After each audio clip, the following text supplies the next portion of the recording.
Saya mengambil di dalam Injil Matius pasal yang ke-28.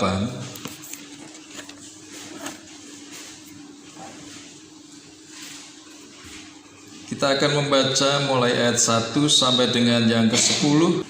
Paskah adalah sebuah peristiwa yang luar biasa. Bagaimana melalui Paskah ini kita melihat kasih Allah kepada dunia ini, kasih Bapa kepada dunia ini begitu luar biasa. Melalui Paskah ini kita melihat bagaimana Yesus yang adalah pribadi Allah, Dia begitu rendah hati, Dia begitu penurut, taat. Ketika Bapa di surga melihat bahwa dunia ini sudah dikuasai dosa, manusia sudah dikuasai dan dibelenggu oleh dosa, mereka membutuhkan keselamatan. Sehingga Injil Yohanes menjelaskan kepada kita bagaimana Bapa ini mengutus putranya yang tunggal turun ke dalam dunia. Dan ketika Yesus melaksanakan hal itu, Rasul Paulus menggambarkannya sebagai seorang pribadi yang mengosongkan dirinya. Bagaimana Yesus yang adalah pribadi Allah digambarkan oleh Rasul Paulus, Dia mengosongkan dirinya sedemikian rupa dan tidak menganggap kesetaraan dengan Allah itu sebagai milik yang harus dipertahankan. Artinya Dia rela melepaskan jubah keilahiannya untuk turun menjadi sama seperti manusia. Dan di dalam dunia ini Dia tidak menjadi manusia yang istimewa, manusia yang lahir di tengah-tengah kemewahan, tetapi Allah yang sudah mengosongkan dirinya tadi, betul-betul mengosongkan dirinya, sehingga sebagai manusia pun Dia hadir sebagai manusia yang sederhana. Lahir saja, Dia lahir di sebuah kandang. Artinya ini di luar kebiasaan manusia. Begitu sederhananya. Sampai-sampai untuk lahir saja tidak ada tempat yang layak untuk Dia lahir. Hanya sebuah kandang. Jadi Tuhan Yesus begitu mengosongkan dirinya, dan dilanjutkan bagaimana ketika perjalanan kehidupannya berikutnya, Dia hadir di tengah-tengah dunia ini penuh dengan penderitaan, penuh dengan sengsara. Dia ditolak karena pengajarannya. Dia menghadapi berbagai macam tantangan karena memberitakan kabar baik. Dia mengalami berbagai macam hambatan ketika Dia melaksanakan tugasnya untuk menyelamatkan manusia dari dosa. Sehingga Injil Yohanes menggambarkan ketika Dia datang pada miliknya pun Dia ditolak, tidak dianggap, tidak diakui, dan bahkan Dia mengalami penderitaan, siksaan yang melebihi batas kemanusiaan. Dia harus memikul salib dan Dia harus disalibkan. Salib adalah sebuah kehinaan. Firman Tuhan sendiri berkata bahwa orang yang disalib itu disebut terkutuk. Terkutuklah orang yang disalib. Artinya Tuhan Yesus mengambil bagian itu, Bapak Ibu Saudara yang dikasihi Tuhan. Dia benar benar-benar mengosongkan dirinya, menunjukkan betapa dia pribadi Allah yang sebenarnya memiliki kuasa, bisa hidup nyaman di dalam surga mulia. Dia rela mengorbankan diri. Dosa harus ditebus dengan sebuah pengorbanan. Dalam perjanjian lama, di dalam hukum Taurat, sudah ada pengajaran di sana bagaimana setiap kesalahan, setiap pelanggaran itu harus ada korban yang dipersembahkan kepada Allah. Manusia mempersembahkan hewan supaya apa? Supaya dosanya dihapuskan, kesalahannya diampuni. Tetapi setiap korban yang diberikan manusia sesuai dengan hukum Taurat tidak menyelamatkan manusia. Mengapa? Karena tidak ada satu orang pun yang sanggup melakukan hukum Taurat. Sehingga Paulus menggambarkan bahwa hukum Taurat itu adalah senjata maut dari dosa itu sendiri. Manusia tidak bisa melaksanakan itu, artinya manusia tetap mengalami kegagalan dan harus mengalami hukuman. Dan itu ditunjukkan Bapak Ibu Saudara bagaimana umat pilihan itu berkali-kali menghadapi hukuman karena mereka melanggar hukum Tuhan, hukum Taurat itu. Mereka harus menghadapi penawanan, ditawan di Mesir, ditawan di Babilonia, ditawan oleh orang Asyur, ditawan oleh orang Filistin, bahkan mereka dijajah oleh orang Romawi. Membuktikan bahwa hukum Taurat itu tidak mampu melepaskan manusia ini dari dosa, sehingga perlu korban yang lebih besar lagi yang bisa melepaskan manusia dari dosa. Dan itu tidak bisa dibayar manusia dengan kekuatannya, tidak bisa dilakukan dengan mempersembahkan hewan sebagai korban bakar. Satu-satunya jalan adalah Allah turun ke dalam dunia melalui Yesus Kristus. Dia turun mengorbankan dirinya. Kita peringati pada hari Jumat Agung, kita peringati sebagai kematian Isa Al-Masih di dalam kalender nasional. Peristiwa kematian Tuhan Yesus itu adalah bukti bagaimana Allah itu sudah merendahkan diri sedemikian rupa, mengosongkan dirinya sedemikian rupa supaya bisa menyelamatkan manusia. Tetapi tidak cukup dengan dia mati di atas kayu salib. Karena kalau Yesus Kristus hadir ke dalam dunia dan mati di kayu salib, cukup di situ, maka keselamatan itu tidak akan pernah sempurna terjadi pada manusia. Tetapi dia harus melanjutkannya, menunjukkan dan membuktikan bahwa dia adalah pribadi Allah yang punya kuasa atas dunia ini, memiliki kuasa atas alam manusia maupun alam maut. Sehingga ketika dia mati, dia membuktikan pada hari yang ketiga dia bangkit, yang kita kenal dengan nama Paskah. Dia bangkit menunjukkan keilahiannya yang sebenarnya.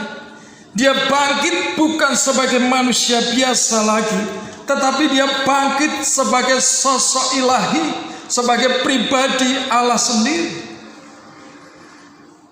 Seperti pujian yang kita nyanyikan tadi, ada tahapannya. Bagaimana dia mati, dia bangkit, dia hidup, dan dia naik ke surga. Nah, di dalam ayat firman Tuhan yang barusan kita baca, Bapak Ibu Saudara, di sana ada para wanita yang hebat, yang luar biasa, yang mengasihi Tuhan. Mereka adalah orang yang benar-benar merindukan untuk tetap dekat kepada Tuhan. Sehingga sekalipun mereka tahu bahwa Yesus sudah mati disalibkan dan dia dikubur, mereka tetap mencarinya. Nah, kita lihat bagaimana para wanita ini mencari Tuhan. Mereka mendatangi kuburan, pemakaman, mereka datang untuk bersiar. Dan kita lihat bagaimana Tuhan Yesus sendiri membuktikan bahwa dia adalah pribadi Allah yang sudah mengalahkan maut. Sehingga ketika para wanita ini datang, malaikat-malaikat sudah ada di sana. Artinya ada saksi-saksi yang membuktikan bahwa Yesus itu hidup. Yang pertama, Yesus sendiri sebagai saksi. Yang kedua, para prajurit yang menjaga kubur Yesus, mereka adalah saksi.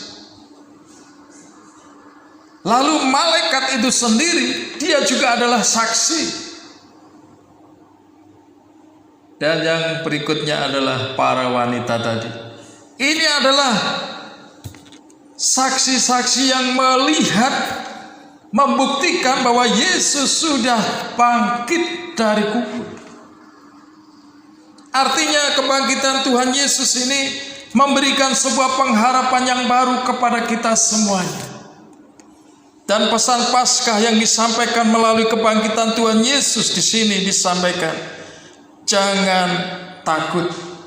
Itu adalah pesan Paskah yang disampaikan oleh para malaikat, tetapi juga disampaikan oleh Tuhan Yesus ketika berjumpa dengan para wanita ini. Tuhan Yesus juga berkata dengan perkataan yang sama, jangan takut. Para wanita ini semula menghadapi ketakutan, takut kehilangan sosok dan pribadi Tuhan. Tetapi ketika Yesus bangkit, dikatakan di sini mereka memiliki sukacita yang besar. Ada pengharapan yang baru, bahwa pencarian mereka tidak sia-sia. Dan ketika mereka berjumpa dengan Yesus, ada sebuah passion. Passion itu artinya ada semangat yang baru yang muncul, ya. Mereka memiliki gairah kembali bahwa Tuhan yang mereka miliki adalah Tuhan yang hidup, dan Tuhan yang mereka miliki adalah juga Tuhan yang kita miliki. Bapak Ibu Saudara yang dikasihi Tuhan, peristiwa Paskah ini mendorong kepada kita semuanya. Para wanita menggambarkan gereja Tuhan, bahwa gereja Tuhan pada akhir zaman ini Tuhan memberikan pesan kepada gerejanya. Siapakah gereja Tuhan?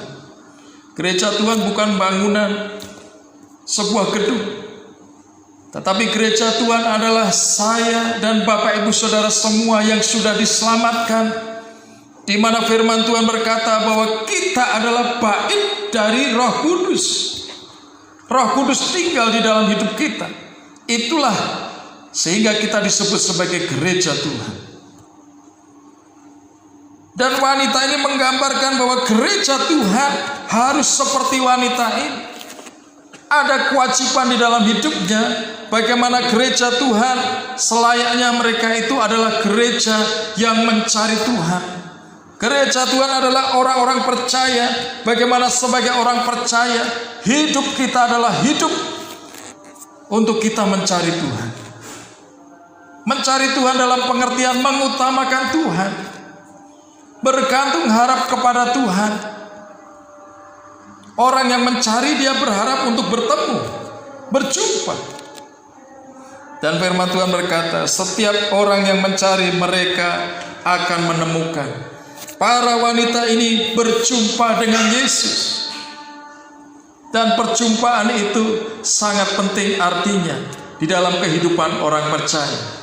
Jadi kita perhatikan, yang pertama adalah pesan firman Tuhan. Jangan takut. Kenapa jangan takut? Karena kita punya Tuhan yang hidup. Dan yang kedua, kita punya Tuhan yang sudah mengalahkan maut, mengalahkan kutuk dosa. Artinya kalau Tuhan kita mengalahkan maut, Dia juga mengalahkan segala penyakit kita. Firman Tuhan berkata bahwa segala sakit penyakit kita itu sudah ditanggungnya di atas kayu salib. Dan kalau Dia sudah mengalahkan maut, Dia juga ada di atas segala persoalan hidup kita. Apapun persoalan yang kita hadapi, Tuhan sanggup menolong kita. Kalau maut saja dikalahkan, apalagi hanya persoalan hidup kita. Karena Dia adalah Allah yang hidup. Kita sering bernyanyi bahwa sebab Dia hidup, ada hari esok, ada pengharapan baru, ada masa depan. Dan kita bisa mendapatkan bukti bahwa Dia hidup ketika kita menjadi gereja Tuhan yang mau mencari Tuhan. Apa yang Bapak Ibu Saudara cari di dalam rumah Tuhan ini? Kalau Bapak Ibu Saudara mencari manusia, maka Bapak Ibu Saudara akan datang dengan kosong, pulang dengan kosong. Tetapi kalau Bapak Ibu Saudara datang ke rumah Tuhan ini mencari Tuhan yang hidup, Yesus Kristus, saya yakin dan percaya kita akan pulang dengan kemenangan yang datangnya dari Tuhan. Carilah Tuhan. Kita lihat bahwa dunia hari-hari ini, Bapak Ibu Saudara, banyak orang-orang percaya, orang-orang Kristen yang tidak lagi mencari Tuhan. Ada banyak orang mencari jalan hidupnya sendiri, kesenangannya sendiri, dan melupakan bahwa dia punya kewajiban sebagai gereja yang hidup untuk Tuhan. Setiap waktu butuh untuk mencari Tuhan, karena kita adalah miliknya dan Tuhan adalah milik kita. Tentu dibutuhkan sebuah komunikasi, kan begitu? Butuh sebuah komunikasi yang sifatnya terus menerus. Kita lihat bahwa kebangkitan Tuhan Yesus Paskah ini menjadi momen di mana kita harus memperbaharui semangat kita untuk kita berapi-api mencari Tuhan, melayani Tuhan.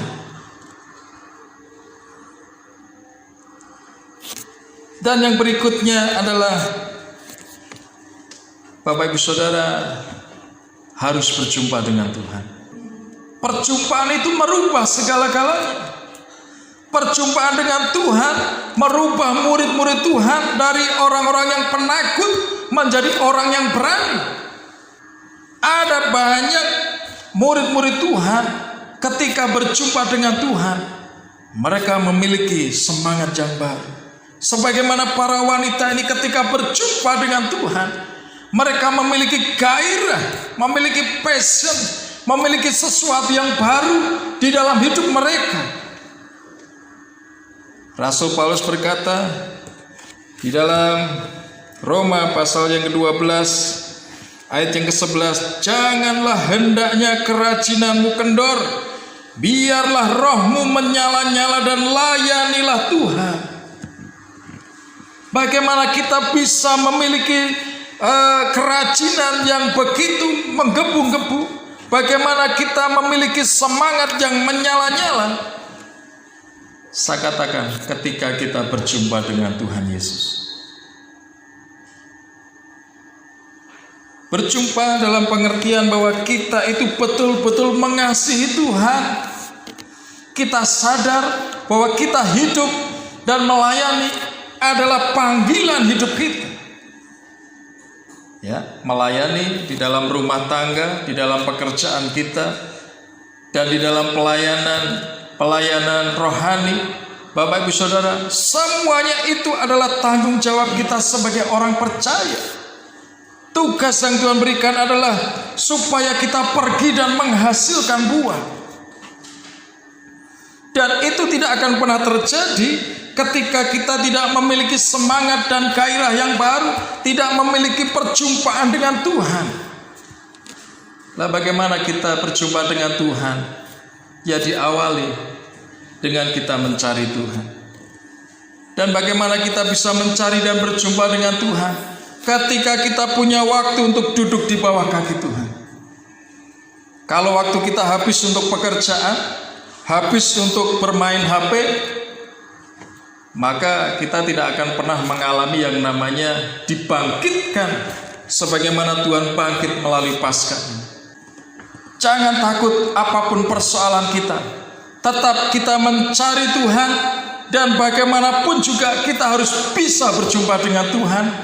Dan ketika kita melakukan itu, Bapak Ibu Saudara, Tuhan sendiri akan menjumpai kita. Dan ketika Tuhan menjumpai kita, maka disitulah berkat-berkat rohani dicurahkan dalam hidup kita. Kita menjadi pribadi yang baru, yang siap untuk senantiasa mempermuliakan Tuhan. Amin.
Jadi